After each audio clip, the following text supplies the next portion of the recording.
Good morning बच्चों। Good morning sir. आज कौन सा दिन है जी? शनिवार। हाँ, तो शनिवार को क्या करते हैं? कुछ गतिविधि करते हैं और मुख्यमंत्री शाला सुरक्षा के तहत कुछ जानकारी हर शनिवार को प्रदान करते हैं ना। तो आज मैं लेकर आया हूँ आप लोगों के पास शारीरिक दंड। आज जानेंगे शारीरिक दंड के बारे में। तो आप लोग तैयार हो सुनने के लिए? हाँ, न कि सुनना है बल्कि इसको फॉलो भी करना है, ठीक है? तो ध्यान से सुनिए। सबसे पहले हम अर्थ जानेंगे। यहाँ पर लिखा हुआ है, देख रहे हो, शारीरिक दंड। शारीरिक दंड क्या है? कोई भी शारीरिक कार्य, मौखिक कार्य या व्यवहारिक कार्य जो बच्चों के शारीरिक और मानसिक को क्या करता है? नुकसान पहुंचाता है। ऐसा कार्य कौन कौन से? शारीरिक हो सकता है, व्यवहारिक हो सकता है या मौखिक हो सकता है ना? ऐसा कार्य शारीरिक, मौखिक या व्यवहारिक जो बच्चों के मानसिक और शारीरिक रूप से क्या करता है? प्रभावित करता है, या बच्चों को शारीरिक या मानसिक रूप से प्रभावित करता है, उसे क्या बोलते हैं? शारीरिक दंड कहा जाता है। क्या बोलते हैं? शारीरिक दंड। शारीरिक दंड के कारण बच्चे पर बहुत से प्रभाव परिलक्षित होता है। तो आइए जानते हैं, अगर बच्चों को शारीरिक दंड दिया जा रहा है, शारीरिक, मानसिक या व्यवहारिक दंड दिया जा रहा है, तो कौन कौन से प्रभाव परिलक्षित होता है, और आज उन प्रभाव को जानेंगे और उसके निदान के बारे में जानेंगे, ठीक है? तो चलिए सबसे पहले प्रभाव पर चर्चा करेंगे। शारीरिक दंड से बच्चे के शरीर को तुरंत प्रभावित होता है। यदि हम बच्चों को शारीरिक दंड देते हैं तो बच्चे का शारीरिक दंड क्या होता है? शरीर तुरंत प्रभावित होता है। तुरंत क्या होता है? प्रभावित होता है। कभी कभी गंभीर चोटें लग जाती है, विकलांगता का शिकार हो जाता है, कभी कभी क्या होता है? मृत्यु भी हो जाता है। क्या हो जाता है? मृत्यु भी हो जाता है। शारीरिक दंड शारीरिक और मानसिक रूप से प्रभावित होता है, हानिकारक होता है। शारीरिक दंड जो होता है शारीरिक और मानसिक रूप से हानिकारक होता है। और शारीरिक दंड देने के कारण कुछ बच्चे क्या होता है? अपमानित हो जाते हैं, शर्म आता है उनको। शर्म के कारण क्या होता है? वो विद्यालय नहीं आते। तो जब बच्चे विद्यालय नहीं आएंगे तो क्या वो सीख पाएंगे? नहीं सर। बताइए जी। नहीं सर। बिल्कुल भी नहीं। इसलिए हमें बच्चों को शारीरिक, मानसिक या व्यवहारिक दंड नहीं देना चाहिए, है ना? कोई भी दंड देते हैं तो बच्चे को क्या होता है? कुछ बच्चे को शर्म आता है, शर्म के कारण विद्यालय नहीं आ पाते, और विद्यालय नहीं आते तो उसका पढ़ाई क्या हो जाता है? छूट जाता है। पढ़ाई क्या होता है जी? छूट जाता है, ड्रॉप आउट का कारण बन जाता है, ठीक है?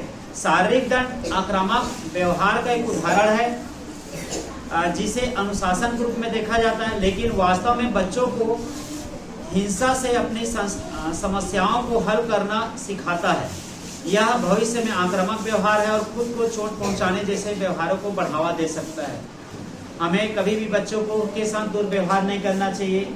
अगर कोई शिक्षक बच्चों के साथ अधिक दुर्व्यवहार कर रहा है, गाली दे रहा है, मानसिक प्रताड़ना दे रहा है, अधिक पीट रहा है ना, इस स्थिति में हमें अपने पालकों से बात करना चाहिए या अपने प्रधान पाठक से बात करना चाहिए। विद्यालय में एक प्रधान पाठक है, प्रधान पाठक को शिकायत करना है कि आपके टीचर क्या करता है? बहुत पीटता है, बहुत शारीरिक रूप से हमें क्या करता है? प्रताड़ित करता है, मानसिक प्रताड़ित करता है। अगर अधिक करता है तो, है ना, तो हमें कहाँ शिकायत करना है? अपने विद्यालय के प्रधान पाठक के पास, है ना? प्रधान पाठक उस समस्या का क्या करेंगे? निदान करेंगे।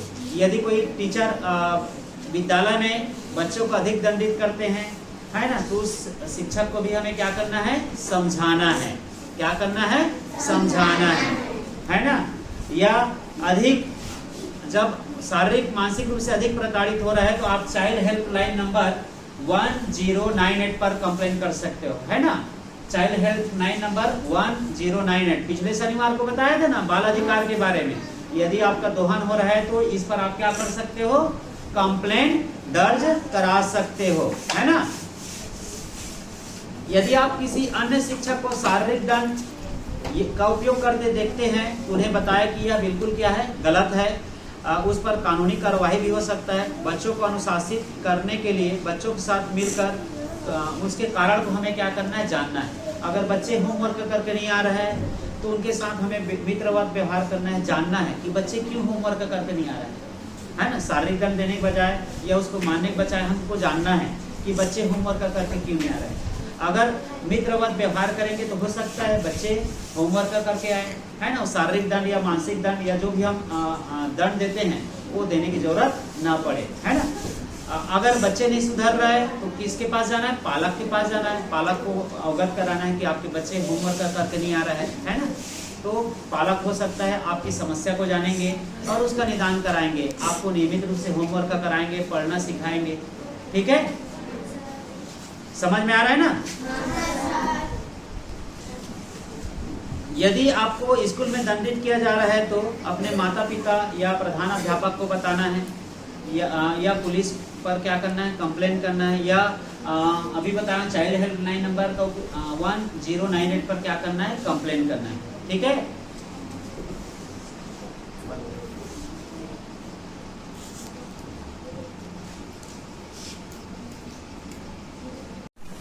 निःशुल्क और अनिवार्य शिक्षा अधिनियम 2009 के तहत